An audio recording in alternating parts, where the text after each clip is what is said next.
კრემლში ისევ ოცნებასთან დიპლომატიური ურთიერთობის აღდგენაზე საუბრობენ. შესაძლოა საქართველოს ხელისუფლებამ უნდა განიხილოს, რამდენად დიდი პროგრესის მიღწევაა შესაძლებელი რუსეთთან დიპლომატიური ურთიერთობებით. ამბობს ლავროვის მოადგილე და აღნიშნავს, რომ მოსკოვი ღიაა თანამშრომლობის გაფართოებისთვის.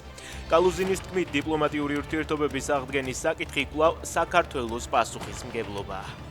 რუსეთის სულ უფრო მეტად ეყრდნობა დაქირავებულებს ინდოეთიდან, პაკისტანიდან, ნეპალიდან, კუბიდან, ნიგერიიდან და სენეგალიდან, რადგან რუსული არმია ემაზე მეტ დანაკარგს განიცდის, ვიდრე ჩანაცვლება შეუძლია. ამის შესახებ ბრიტანეთის თავდაცვის მინისტრმა განაცხადა. უკრაინელების 90% არჩევნების ახლავე ჩატარების წინააღმდეგია, აცხადებს ზელენსკი.